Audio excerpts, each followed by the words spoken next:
Hi friends, welcome to CSEB aspirants. ഇന്ന് നമ്മൾ discuss ചെയ്യുന്ന ഭാഗം കോപ്പറേഷനുമായി ബന്ധപ്പെട്ട മുൻവർഷ ചോദ്യമാണ്. അതും അതിൻ്റെ റിലേറ്റഡ് ഫാക്ട്സുമാണ് നമ്മൾ ഡിസ്കസ് ചെയ്യുന്നത്. അപ്പോൾ ഇതിന് മുമ്പ് അപ്ലോഡ് ചെയ്തിരുന്നു, അതിൻ്റെ തുടർച്ചയാണ് കേട്ടോ ഇത്. അപ്പോൾ അത് കാണാത്ത കൂട്ടുകാരെങ്കിലും ഉണ്ടെങ്കിൽ നമ്മുടെ ചാനലിൻ്റെ പ്ലേലിസ്റ്റിലൊന്ന് പോയി നോക്കുക, അല്ലെങ്കിൽ നമ്മുടെ താഴെ ഡിസ്ക്രിപ്ഷൻ ബോക്സിൽ അവൈലബിൾ ആണ്. അതൊന്ന് ചെക്ക് ചെയ്തതിന് ശേഷം കാണുക കേട്ടോ. അപ്പോൾ ചോദ്യത്തിൻ്റെ അനുബന്ധ വിവരങ്ങളുമാണ് നമ്മൾ ചർച്ച ചെയ്യുന്നത്.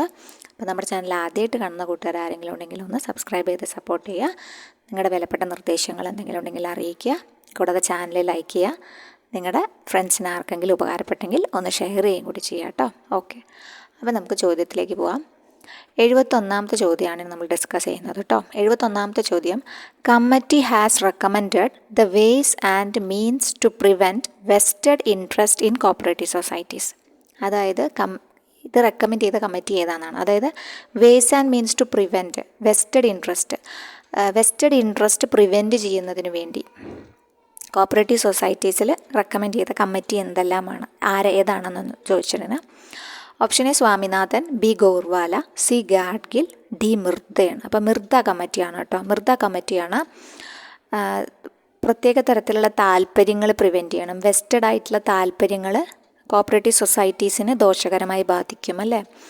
ഒരു ബയാസൊന്നും ഇവിടെ പാടില്ല, കാരണം ഇതൊരു സൊസൈറ്റിയുടെ സ്ഥാപനമാണല്ലോ. അപ്പോൾ അതുകൊണ്ട് തന്നെ ഇത് for the economic development of the members, ഇതൊരു അപ്രഖ്യാപിതമായിട്ടുള്ള ഒരു ഇൻട്രസ്റ്റുകളും കൂടാതെ വർക്ക് ചെയ്യേണ്ട ഒരു ഇൻസ്റ്റിറ്റ്യൂഷനാണ് എന്ന് അദ്ദേഹം വിലയിരുത്തുകയും അതിന് വേണ്ട വേസ് ആൻഡ് മീൻസ് എല്ലാം റെക്കമെൻഡ് ചെയ്യുകയും ചെയ്തു കേട്ടോ. ഓക്കെ, അപ്പോൾ മിർദ കമ്മിറ്റി വന്നത് 1965 it's lay down standards to determine the genuineness of cooperative societies and suggest measures to weed out non genuine societies, to review the existing cooperative laws and practices to eliminate vested interest എന്നാണ് പറയുന്നത്. അപ്പോൾ vested interest prevent ചെയ്യണം എന്ന് പറഞ്ഞ committee ആരാണ്? മിർദ കമ്മിറ്റിയാണെന്ന് വ്യക്തമായി ഓർത്തിരിക്കുക കേട്ടോ. വെസ്റ്റഡ് ഇൻട്രസ്റ്റ് പ്രിവെൻറ്റ് ചെയ്യണം എന്ന് പറഞ്ഞ കമ്മിറ്റി ആരാണ്? മിർദ കമ്മിറ്റി കേട്ടോ. ഓക്കെ, അപ്പോൾ നെക്സ്റ്റ് ക്വസ്റ്റ്യൻ നോക്കാം. ടുവേർഡ്സ് കോപ്പറേറ്റീവ് കോമൺവെൽത്ത് ആരുടെ പുസ്തകമാണെന്ന്? Was a book published by.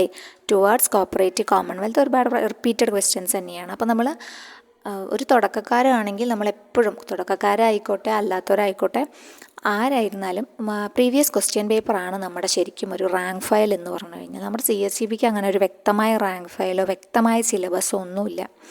ഏതൊക്കെ ഭാഗത്തു നിന്നാണ് ക്വസ്റ്റ്യൻസ് വരിക എന്ന് നമുക്ക് പറയാൻ പറ്റില്ലല്ലോ. അപ്പോൾ നമ്മൾ എന്ത് ചെയ്യുക? പഠിക്കുന്ന എല്ലാ കൂട്ടുകാരും ആദ്യം ചെയ്യേണ്ടത് ഒരു വീക്ക് അല്ലെങ്കിൽ ഒരാഴ്ച നിങ്ങൾ എത്രത്തോളം ക്വസ്റ്റ്യൻ പേപ്പർ പഠിക്കാൻ പറ്റും, പ്രീവിയസ് ക്വസ്റ്റ്യൻസ്, അത് എല്ലാ പ്രീവിയസ് ക്വസ്റ്റ്യൻസും നമ്മൾ ഈ ടോപ്പിക് വൈസ് നോക്കുക. ബാങ്കിങ്ങിൻ്റെ പ്രീവിയസ് ക്വസ്റ്റ്യൻസ് നോക്കുക, കോർപ്പറേഷൻ്റെ പ്രീവിയസ് ക്വസ്റ്റ്യൻസ് നോക്കുക, അക്കൗണ്ടൻസിയുടെ പ്രീവിയസ് ക്വസ്റ്റ്യൻസ് നോക്കുക.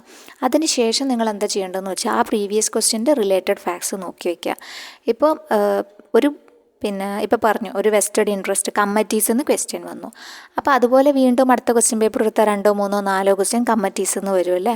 അപ്പോൾ ആ തരത്തിലുള്ള ചോദ്യങ്ങളൊക്കെ നമ്മളൊരു കൂട്ടമായി എഴുതി വയ്ക്കുമ്പോൾ നമുക്കത് വളരെ ഗുണം ചെയ്യും അല്ലേ. അങ്ങനെ തിരിച്ച് വേണം എഴുതി വയ്ക്കുക. അപ്പോൾ കമ്മിറ്റീസിൻ്റെ ഒരു 15 ക്വസ്റ്റ്യൻ കിട്ടി.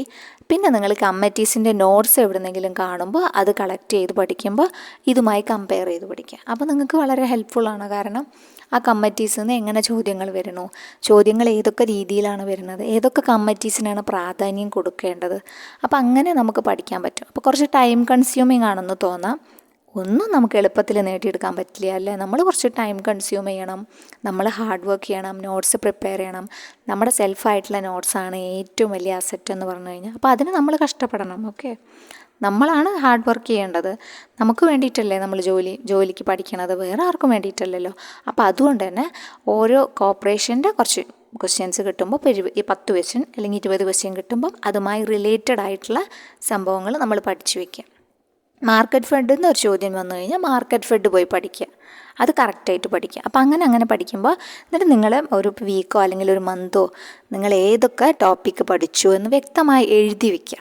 അത് വളരെ നല്ല കാര്യം. അപ്പോൾ നമ്മൾ ഒരാഴ്ചയിൽ നമ്മളൊരു 10 ക്വസ്റ്റ്യൻ പഠിച്ചു അല്ലെങ്കിൽ ഒരു 20 ക്വസ്റ്റ്യൻ പഠിച്ചു, അതിൻ്റെ റിലേറ്റഡ് ഫാക്ട്സും പഠിച്ചു. അപ്പോൾ നമ്മൾ കറക്റ്റായിട്ട് എഴുതി വയ്ക്കുക, ഞാൻ ഇന്ന ടോപ്പിക്കൊക്കെ പഠിച്ചു, എന്നിട്ട് ടിക്ക് ചെയ്ത് വയ്ക്കാം. അപ്പോൾ നമുക്കൊരു മാസം കഴിഞ്ഞ് നമ്മൾ നോക്കുമ്പം നമുക്ക് നല്ല സാറ്റിസ്ഫാക്ഷൻ കിട്ടും. കാരണം ഞാൻ ഇത്രയൊക്കെ കവർ ചെയ്തു, അത് കിട്ടുണ്ടോ ഇല്ലയോ എന്നൊന്നുമല്ല, നമ്മൾ കവർ ചെയ്തല്ലോ ഒരു പ്രാവശ്യം. ഓക്കെ, പിന്നെ നമ്മളത് നന്നായി റിവൈസ് ചെയ്യുക. അപ്പോൾ നമുക്ക് തീർച്ചയായിട്ടും അടുത്ത ക്വസ്റ്റ്യൻസ് എല്ലാം നമുക്ക് കിട്ടും കേട്ടോ. അപ്പോൾ ഒരിക്കലും നമ്മൾ കണ്ടു, ഓക്കെ അത് വായിച്ചു വിട്ടു, അങ്ങനെയല്ല. നമ്മൾ അതുമായിട്ട് ഇങ്ങനെ എപ്പോഴെപ്പോഴും നമ്മുടെ മനസ്സിലൂടെ കയറി ഇറങ്ങി പോകണം, അപ്പോൾ മാത്രമേ നമുക്ക് കിട്ടുള്ളൂ. അപ്പം എല്ലാവർക്കും അറിയണ കാര്യങ്ങൾ തന്നെയാണ്. പുതിയ കുട്ടികൾ ആരെങ്കിലും ഉണ്ടെങ്കിൽ അവർക്ക് ചിലപ്പോൾ ഇത് ഉപകാരപ്രദമാവും. പഴയ കുട്ടികൾക്ക് ഇങ്ങനെയാണ് പഠിക്കുക, അങ്ങനെയാണ് പഠിക്കുക എന്ന് നമ്മൾ പറഞ്ഞു കൊടുക്കേണ്ട കാര്യമില്ല. അവരൊക്കെ ഓൾറെഡി നന്നായി പഠിക്കുന്ന കുട്ടികളായിരിക്കും. പുതിയ കുട്ടികൾ ആരെങ്കിലും ഉണ്ടെങ്കിൽ ഇങ്ങനെ ഒന്ന്, അയ്യോ ഇതെല്ലാം കൂടി എങ്ങനെ പഠിക്കുമെന്ന് ആർക്കെങ്കിലും ആശങ്ക ഉണ്ടെങ്കിൽ ഇങ്ങനെ ഒന്ന് ചെയ്തു നോക്കൂ കേട്ടോ. ടോപ്പിക് വൈസ് ആയിട്ടുള്ള ക്വസ്റ്റ്യൻ പേപ്പർ കളക്ട് ചെയ്ത് അങ്ങനെ നമ്മൾ ആ ടോപ്പിക്കുമായി കണക്ട് ചെയ്ത് പഠിക്കുക. അപ്പോൾ എളുപ്പമായിരിക്കും. എല്ലാ ക്വസ്റ്റ്യൻ പേപ്പറിലും ഈ ടോപ്പിക് തന്നെയല്ലേ കടന്നു വരിക. അപ്പോൾ അതുകൊണ്ട് അതൊന്ന് കണക്ട് ചെയ്ത് നിങ്ങൾ മനസ്സിലാക്കി വെച്ച് പഠിക്കണം. ഓക്കെ, അപ്പോൾ ടുവാർഡ്സ് കോപ്പറേറ്റീവ് കോമൺവെൽത്ത് ആരുടെ ബുക്കാണ്? അപ്പോൾ ബുക്കുകളുടെ ഒരു ഭാഗം നിങ്ങൾ എഴുതി വെക്കണം. ഓരോ ക്വസ്റ്റ്യൻ പേപ്പറിലും കിട്ടുന്ന ബുക്കുകളൊക്കെ ഒരുമിച്ച് എഴുതി വയ്ക്കുക. അപ്പോൾ നമുക്ക് എക്സാമിന് പോകുമ്പോൾ എന്ത് ചെയ്യാം, ബുക്സ് എല്ലാം റിവൈസ് ചെയ്ത് പോകാൻ എളുപ്പമാണ്. നിങ്ങളുടെ കയ്യിൽ റാങ്ക് ഫയൽസ് ഉണ്ടെങ്കിൽ റാങ്ക് ഫയൽസിലത്തെ ബുക്സൊക്കെ നിങ്ങളൊരു ഭാഗത്ത് എഴുതി വയ്ക്കുക. അതുപോലെ വല്ല ക്ലാസ്സുകളിൽ നിന്നും അവൈലബിൾ ആണെങ്കിൽ അങ്ങനെ എങ്ങനെയാണ് നിങ്ങൾക്കത് അവൈലബിൾ ആവണമെന്ന് വെച്ചാൽ ആ അവൈലബിൾ ആവുന്ന സോഴ്സിൽ നിന്നെല്ലാം നിങ്ങളതവിടെ പകർത്തിക്കൊണ്ടേയിരിക്കണം. അപ്പോൾ അത് നിങ്ങളുടെ ഒരു നല്ല റാങ്ക് ഫയൽ നിങ്ങളുടെ കയ്യിൽ തന്നെ രൂപപ്പെട്ടു വരും. ഓക്കെ, ഇത് എവിടെ നിന്ന് കിട്ടും എന്ന് നിങ്ങൾ തപ്പി നടക്കേണ്ട കാര്യം ഉണ്ടാവില്ല. അപ്പോൾ 72ാമത്തെ ചോദ്യമാണ് ടുവേർഡ്സ് കോപ്പറേറ്റീവ് കോമൺവെൽത്ത് ആരുടെ ബുക്കാണെന്നുള്ളത് കേട്ടോ. അപ്പോൾ അത് ബി ആണ്, DR ഗാഡ്ഗിലിൻ്റെ ബുക്കാണ്. ഞാൻ എൻ്റെ ചെറിയൊരു അനുഭവം വെച്ച് പറഞ്ഞതാണ്. അപ്പോൾ നിങ്ങൾക്ക് സമയം ഉണ്ടെങ്കിൽ അങ്ങനെ ചെയ്തു നോക്കൂ കേട്ടോ, ഇല്ലെങ്കിൽ വേണ്ട. ഓക്കെ, ഞാൻ പറഞ്ഞു എന്ന് മാത്രമേ ഉള്ളൂ. ആർക്കെങ്കിലുമൊക്കെ ഉപയോഗം ആവുകയാണെങ്കിൽ ആയിക്കോട്ടെ. അപ്പോൾ next question, state partnership in cooperatives ആരാണ് റെക്കമെൻഡ് ചെയ്തത്? പ്രധാനപ്പെട്ട ഒരു സംഭവമാണ് സ്റ്റേറ്റ് പാർട്ട്ണർഷിപ്പ്. അതുമായി ബന്ധപ്പെട്ട് ഇപ്പോൾ നമ്മൾ ലോയിലൊരു ചാപ്റ്റർ തന്നെയുണ്ട് അല്ലേ, സ്റ്റേറ്റ് പാർട്ട്ണർഷിപ്പും അതുമായി ബന്ധപ്പെട്ട ഫണ്ടുകളും ഒക്കെ നമ്മൾ കഴിഞ്ഞ ക്ലാസ്സിൽ എടുത്തതാണ്. അപ്പോൾ സ്റ്റേറ്റ് പാർട്ട്ണർഷിപ്പ് ഇൻ കോപ്പറേറ്റീവ്സ് ആരാണ് റെക്കമെൻഡ് ചെയ്തത്? All India rural credit survey കമ്മിറ്റിയാണ് റെക്കമെൻഡ് ചെയ്തത് കേട്ടോ. All India rural credit survey കമ്മിറ്റിയാണ് സ്റ്റേറ്റ് പാർട്ട്ണർഷിപ്പ് റെക്കമെൻഡ് ചെയ്തത്. ഓപ്ഷൻസ് ഏതൊക്കെയാണെന്ന് വായിക്കണ്ടല്ലോ. Okay, all India rural credit committee, all India rural credit committee ഉണ്ട്, കോപ്പറേറ്റീവ് പ്ലാനിംഗ് കമ്മീഷൻ ഉണ്ട്, ക്രെഡിറ്റ് റിവ്യൂ ഉണ്ട്, ക്രെഡിറ്റ് സർവേ ഉണ്ട്, പിന്നെ നമ്മുടെ committee to review arrangements for institutional credit to agriculture and rural development ഉണ്ട്, നമ്മുടെ ഗ്രാഫിക് കാർഡ് ഉണ്ട്. അപ്പോൾ ഇതിൽ ഏതാണെന്ന് ചോദിച്ചു കഴിഞ്ഞാൽ state partnership all India rural credit survey committee. Survey നടത്തിയിട്ടാണ് സ്റ്റേറ്റ് പാർട്ട്ണർഷിപ്പ്, അങ്ങനെ എങ്ങനെയും കണക്ട് ചെയ്താൽ മതി. സർവേ നടത്തിയിട്ടാണ് സ്റ്റേറ്റ് പാർട്ട്ണർഷിപ്പ് ഗവൺമെൻറ് കൂടുകയെന്നോ അങ്ങനെ എന്തെങ്കിലുമൊക്കെ ഓർത്താൽ മതി കേട്ടോ.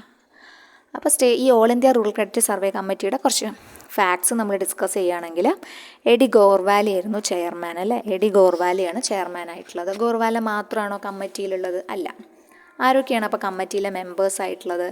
DR ഗാഡ്ഗിൽ ഉണ്ടായിരുന്നു, പിന്നെ വെങ്കിട്ടപ്പൈ ഉണ്ടായിരുന്നു കേട്ടോ, പിന്നെ NSR ശാസ്ത്രി ഉണ്ടായിരുന്നു.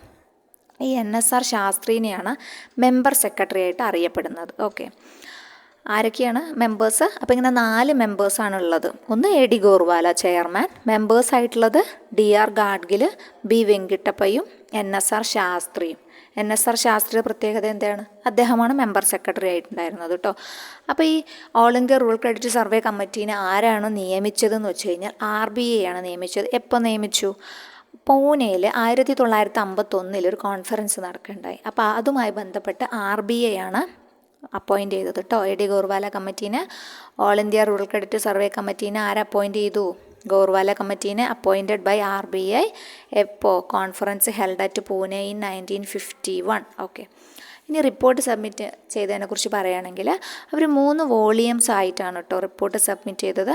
1954 റിപ്പോർട്ട് സബ്മിറ്റ് ചെയ്ത്, 51 54 അങ്ങനെ പഠിക്കേണ്ട, 51 54 റിപ്പോർട്ട് വെച്ചു. 3 വോളിയം ഉണ്ടായിരുന്നു എന്ന് പറയുന്നുണ്ട്. Survey report, general report, technical report, ഇങ്ങനെ 3 വോളിയംസ് ആയിട്ടാണ് അവർ എന്ത് നടത്തിയത്? റിപ്പോർട്ട് സബ്മിറ്റ് ചെയ്തത്. Survey report, general report, technical report. അപ്പോൾ ഇതാണ് first committee on working of cooperative movement in India എന്ന് പറയുന്നത്. ഫസ്റ്റ് കമ്മിറ്റി എന്ന് പറയുന്നത് Magna Carta of Indian cooperative movement എന്നൊക്കെ പറയും. മാഗ്ന കാർട്ട എന്നൊക്കെ പറയും. കാരണം നമ്മുടെ സ്വാതന്ത്ര്യമൊക്കെ കഴിഞ്ഞതിന് ശേഷം നല്ല ശക്തമായ രീതിയിൽ നിയമിച്ചൊരു കമ്മിറ്റിയാണല്ലോ, അതുകൊണ്ടായിരിക്കാം ഇതിനെ Magna Carta of Indian cooperative movement എന്നൊക്കെ പറയണത്. Corporation has failed but it must succeed എന്ന് പറഞ്ഞ അവരുടെ പ്രധാനപ്പെട്ട ഒരു കൊട്ടേഷൻ ആയിരുന്നു കേട്ടോ. Corporation has failed but it must succeed എന്ന് പറഞ്ഞു.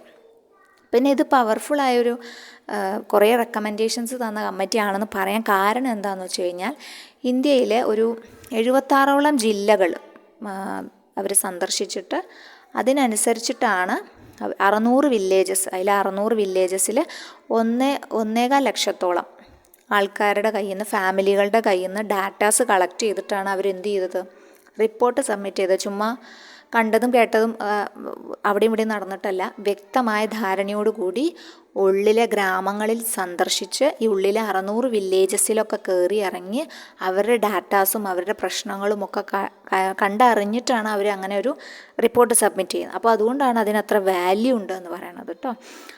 അപ്പോൾ ഒരുപാട് റെക്കമെൻഡേഷൻസ് ചെയ്ത കമ്മിറ്റി തന്നെയാണത്. അപ്പോൾ കുറേ റെക്കമെൻഡേഷൻസ് ഉണ്ട്. അപ്പോൾ അത് നമുക്ക് ഒരു നല്ല വലിയൊരു ക്ലാസ് ആയിട്ട് നമുക്ക് സർവേ കമ്മിറ്റി, റിവ്യൂ കമ്മിറ്റി ഒക്കെ കമ്മിറ്റീസ് എന്ന് പറഞ്ഞിട്ട് നമുക്കൊരു ടോപ്പിക് ഇടാം. അപ്പോൾ അതിൻ്റെ കൂടെ നമുക്ക് എല്ലാ കമ്മിറ്റീസും, സഹകരണവുമായി ബന്ധപ്പെട്ട കമ്മിറ്റീസ് മാത്രമല്ല, നമുക്ക് ബാങ്കിങ്ങിൻ്റെ കമ്മിറ്റീസും കൂടി നോക്കണം കേട്ടോ. ബാങ്കിങ്ങിൻ്റെ കമ്മിറ്റീസിൽ നിന്ന് ചോദ്യങ്ങൾ കാണാറുണ്ട്. അപ്പോൾ നമുക്ക് അതുമായി ബന്ധപ്പെട്ടൊരു ക്വസ്റ്റ്യൻ വരുമ്പോൾ നമുക്ക് ഡിസ്കസ് ചെയ്യാം കേട്ടോ. ഇപ്പോൾ ഇത്രയും കാര്യങ്ങൾ ഓർത്തിരിക്കുക. സ്റ്റേറ്റ് പാർട്ട്ണർഷിപ്പ് റെക്കമെൻഡ് ചെയ്തത് all India rural credit survey committee ആണെന്ന് ആലോചിക്കുക.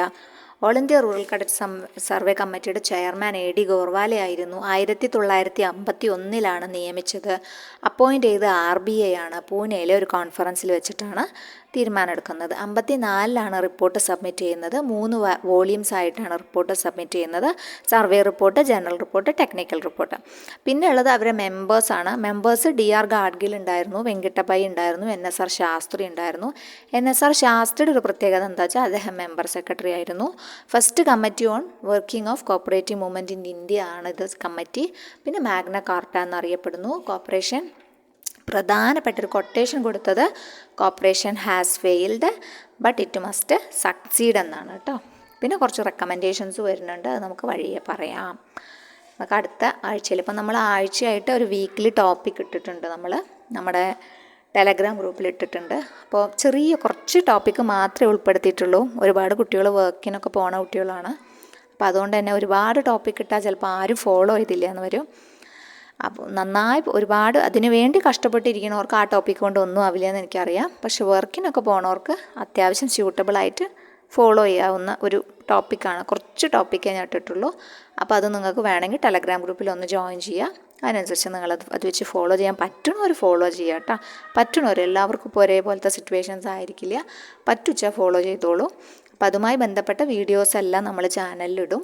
ഇംഗ്ലീഷും മാത്സും PYQs വെച്ചിട്ട് പഠിക്കാമെന്നാണ് വിചാരിക്കണത്. അപ്പോൾ അതിനനുസരിച്ചിട്ടാണ് നമ്മൾ സെറ്റ് ചെയ്തിട്ടുള്ളത്. അപ്പോൾ അതിനനുസരിച്ച് നിങ്ങളും കൂടി ജോയിൻ ചെയ്യാൻ ആഗ്രഹമുള്ളവർ ആ ഗ്രൂപ്പിൽ ജോയിൻ ചെയ്ത് അതിലത്തെ കാര്യങ്ങൾ പറ്റണ പോലെ ഫോളോ ചെയ്ത് പഠിച്ചോളൂ കേട്ടോ. ഓക്കെ, അപ്പം നെക്സ്റ്റ് ക്വസ്റ്റ്യൻ പറയുന്നത് ന്യൂട്രിഫിഷ് ആണ് കേട്ടോ. ന്യൂട്രിഫിഷ് ആരുടെ പ്രോഡക്റ്റാണെന്ന്? മാർക്കറ്റ് ഫെഡിൻ്റെ ആണോ, മത്സ്യഫെഡിൻ്റെ ആണോ, കൺസ്യൂമർ ഫെഡിൻ്റെ ആണോ, വനിതാ ഫെഡിൻ്റെ ആണോ? ഇത് പിന്നെ അത്ര ഡൗട്ടുള്ള ഒരു സംഭവമൊന്നുമല്ല, അതുകൊണ്ട് തന്നെ ആരും തെറ്റിക്കില്ല. മത്സ്യഫെഡിൻ്റെ തന്നെയാണ് ന്യൂട്രിഫിഷ് എന്ന് പറഞ്ഞത്. ഇപ്പം മത്സ്യഫെഡുമായി ബന്ധപ്പെട്ട് നോക്കുകയാണെങ്കിൽ Kerala state cooperative federation for fisheries development limited എന്നാണ് മത്സ്യഫെഡിൻ്റെ ഫുൾ നെയിം എന്നറിയപ്പെടുന്നത് കേട്ടോ. മത്സ്യഫെഡ് എന്നാണ് വന്നത്? 84 വന്നത്. 84 മാർച്ച് 19 മത്സ്യഫെഡ് നിലവിൽ വരുന്നത്, came into exist. Present head quarters എവിടെയാണ്? തിരുവനന്തപുരത്താണ് കേട്ടോ. മത്സ്യഫെഡ് 2 ടയറിലാണ് വർക്ക് ചെയ്യുന്നത്. 2 ടയറിലാന്ന് പറഞ്ഞു കഴിഞ്ഞാൽ അപ്പെക്സ് ലെവലിൽ മത്സ്യഫെഡും താഴെ അതിൻ്റെ പ്രൈമറീസ് വരും. പ്രൈമറി ഫിഷർമാൻ കോപ്പറേറ്റീവ് സൊസൈറ്റീസ് വരും. അവരുടെ അപ്പെക്സ് ആണ് ഈ മത്സ്യഫെഡ് എന്ന് പറയണത് കേട്ടോ. ഓക്കെ, പിന്നെ പ്രധാനം ഇതിൽ പ്രോഡക്ട്സ് ചോദിക്കാറുണ്ട്. അപ്പോൾ ഈ ന്യൂട്രിഫിഷ് പോലെ തന്നെ കൈറ്റോസൻ എന്ന് പറഞ്ഞിട്ട് പ്രോഡക്റ്റുകൾ ചോദിക്കാറുണ്ട്. അതിൽ കൈറ്റോൻ്റെ പ്ലാന്റ് നീണ്ടകരയിലാണ് കേട്ടോ. കൊല്ലത്ത് നീണ്ടകരയിലാണ് കൈറ്റോൻ എന്ന ഐറ്റത്തിൻ്റെ പ്ലാന്റ് വർക്ക് ചെയ്യുന്നത്. അത് 1986 സ്റ്റാർട്ട് ചെയ്തത് കേട്ടോ. 86 സ്റ്റാർട്ട് ചെയ്തു. 84 അവർ തുടങ്ങിയത്. 86 ഈ കൈറ്റോൺ തുടങ്ങി. പിന്നെ കൈറ്റോസൻ എന്ന് പറഞ്ഞൊരു സംഭവമുണ്ട്. അതൊരു ഹെൽത്ത് കെയർ പ്രോഡക്റ്റ് ആണ് കേട്ടോ. ഈ കൊളസ്ട്രോളിനും ഒബേസിറ്റി പോലത്തെ രോഗങ്ങളില്ലേ, അപ്പോൾ ആ രോഗങ്ങൾക്കൊക്കെ ഉള്ള ഒരു മരുന്നാണ് കൈറ്റോസൻ എന്ന് പറയുന്നത് കേട്ടോ. പിന്നെ അവർ പബ്ലിക്കേഷൻസ് പ്രധാനപ്പെട്ടതാണ്. മത്സ്യ ചോദിച്ചു കാണാറുണ്ട്. മത്സ്യ ഈസ് ദ മാഗസിൻ ഓഫ് മത്സ്യ ഫെഡ് കേരള മത്സ്യ എന്നറിയപ്പെടുന്നുണ്ട്. ഈ മത്സ്യ ഒരു ന്യൂസ് ലെറ്ററാണ്. വൺസ് ഇൻ 3 months പുറത്തിറങ്ങുന്നത് കേട്ടോ. ഓക്കെ, അപ്പോൾ അതൊക്കെ ജസ്റ്റ് ഒന്ന് ഓർത്ത് വയ്ക്കുക. അപ്പോൾ ഫിഷറീസുമായി ബന്ധപ്പെട്ടിട്ടുള്ള ക്വസ്റ്റ്യൻസ് നമുക്ക് കാണാറുണ്ട്. ഫിഷറീസ് നമുക്ക് വൈഡായിട്ട് പഠിക്കണം കേട്ടോ, വൈഡായിട്ട് പഠിക്കണം. നെക്സ്റ്റ് ത്രിഫ്റ്റ് ഫണ്ടാണ്. ത്രിഫ്റ്റ് ഫണ്ട് ആരുമായി ബന്ധപ്പെട്ടതാണ്? ത്രിഫ്റ്റ് ഫണ്ട്, സെസ് ഫണ്ട് എന്നൊക്കെ പറഞ്ഞിട്ടുള്ള ഫണ്ടുകളുണ്ട്. അപ്പോൾ ത്രിഫ്റ്റ് ഫണ്ട് ആരുമായി ബന്ധപ്പെട്ടതാണെന്നാണ് ചോദ്യം. ഓക്കെ, അപ്പോൾ ഓപ്ഷൻസ് നോക്കാം.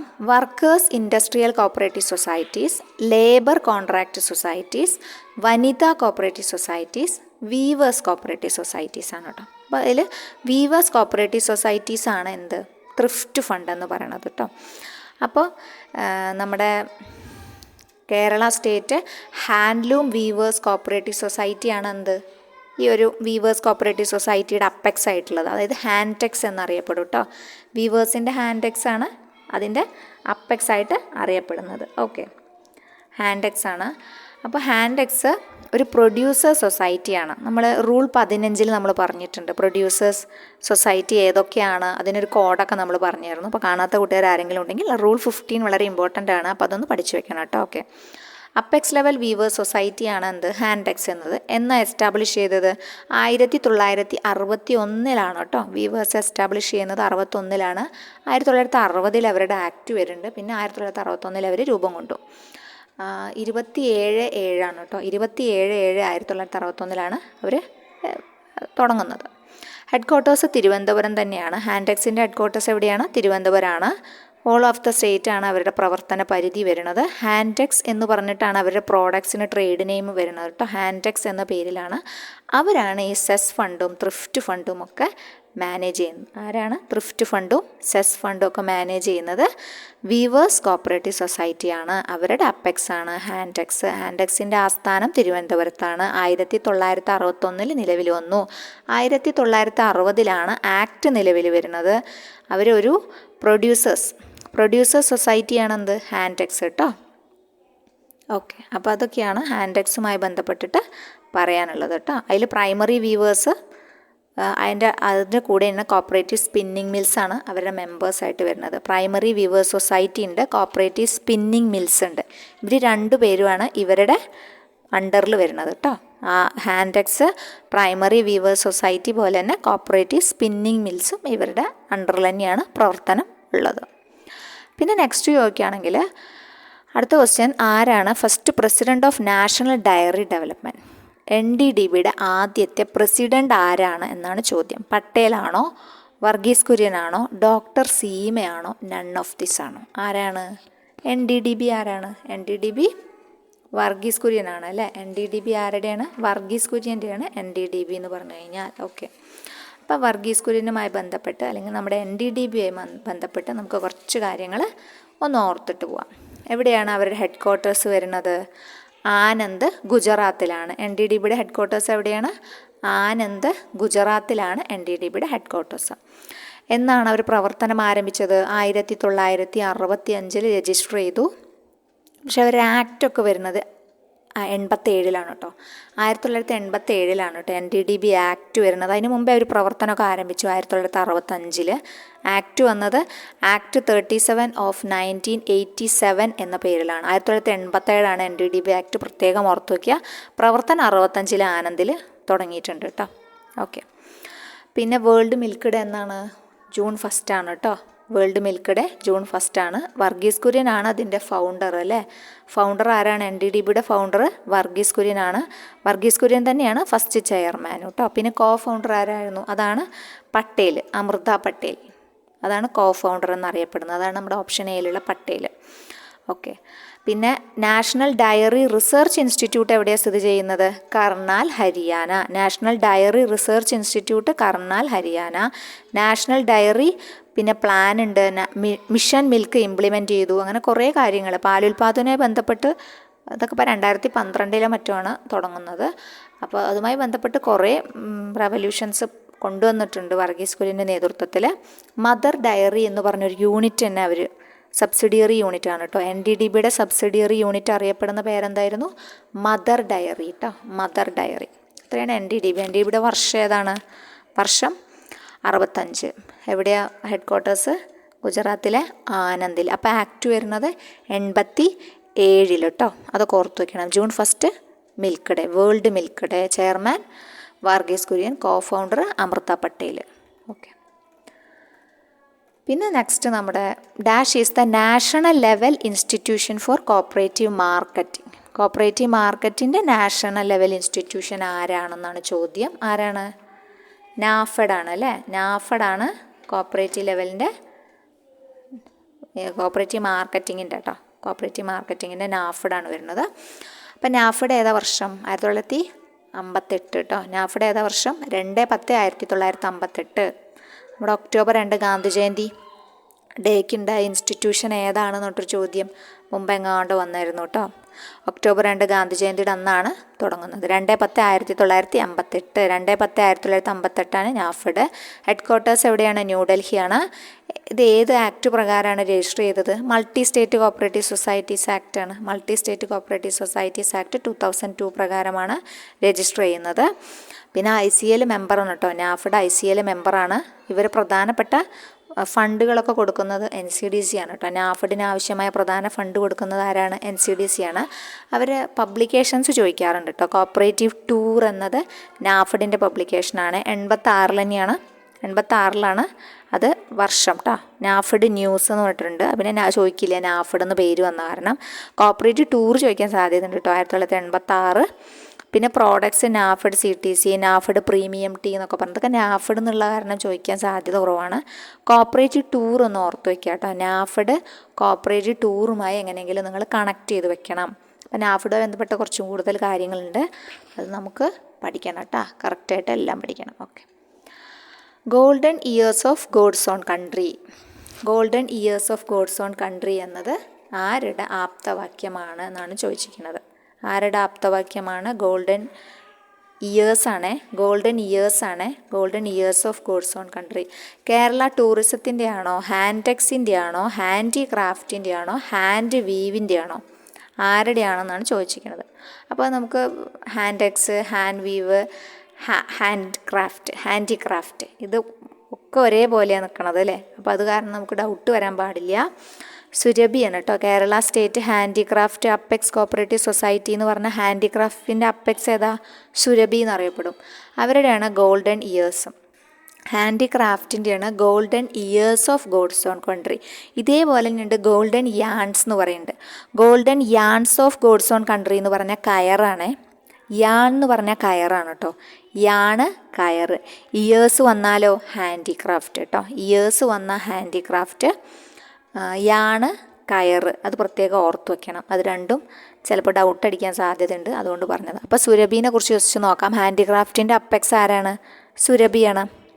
സുരഭി ഒരു പ്രൊഡ്യൂസേഴ്സ് സൊസൈറ്റിയാണ് കേട്ടോ. 15/5 പ്രകാരം പറഞ്ഞിട്ടുള്ളൊരു പ്രൊഡ്യൂസേഴ്സ് സൊസൈറ്റിയാണ് സുരഭി എന്ന് പറഞ്ഞത്.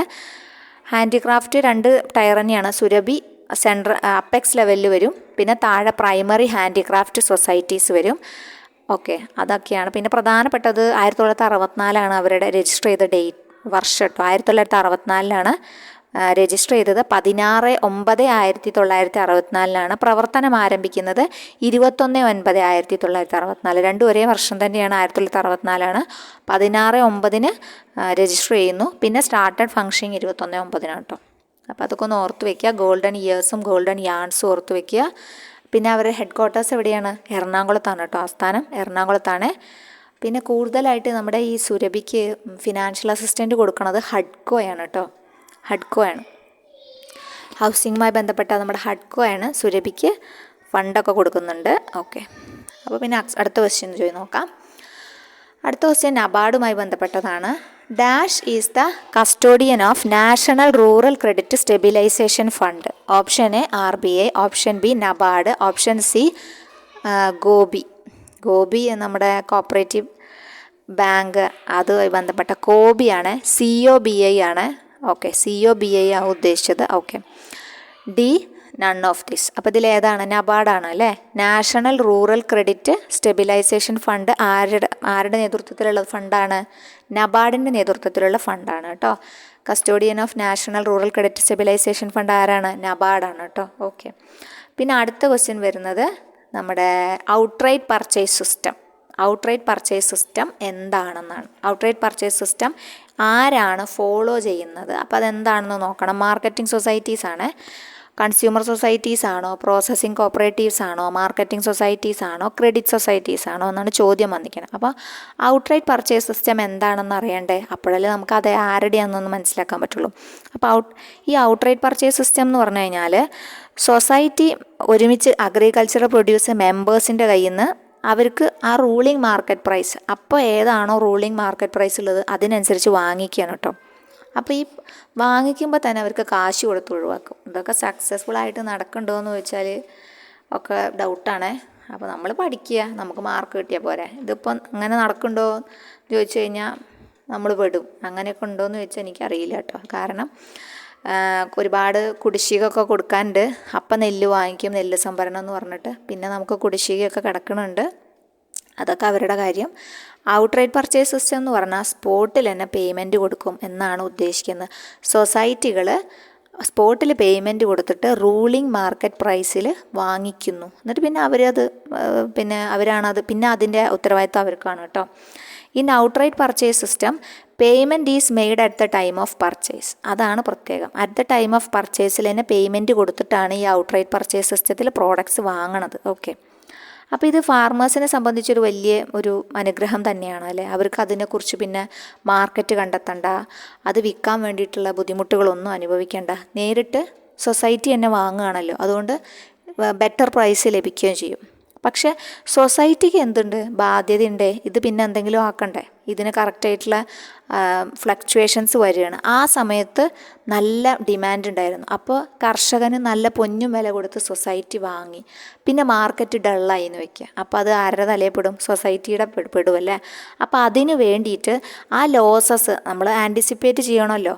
പ്രൈസ് ഫ്ലക്ച്വേഷൻ വരും എന്ന് മുൻകൂട്ടി കണ്ടറിഞ്ഞുകൊണ്ട് ഈ ലോസസ് സാക്രിഫൈസ് ചെയ്യാൻ വേണ്ടിയിട്ട് ഒരു ഫണ്ട് മെയിൻറ്റെയിൻ ചെയ്യും. അതായത് പ്രോഫിറ്റ് വരുമ്പോൾ not less than 10% of net profit ഈ പ്രൈസ് ഫ്ലക്ച്വേഷൻ ഫണ്ടിലേക്ക് ആദ്യം മാറ്റി വയ്ക്കും. ഓക്കെ. മാർക്കറ്റിംഗ് സൊസൈറ്റീസ് ചെയ്യണ പ്രവർത്തനമാണത്.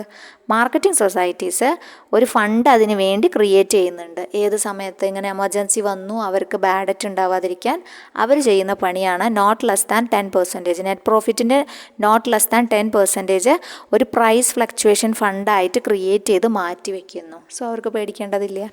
ഓക്കെ. അപ്പോൾ അതിന് വേണ്ടിയിട്ടാണ് marketing societies outright purchase system എന്ന് പറഞ്ഞ സംഭവം ഫോളോ ചെയ്യുന്നത് കേട്ടോ.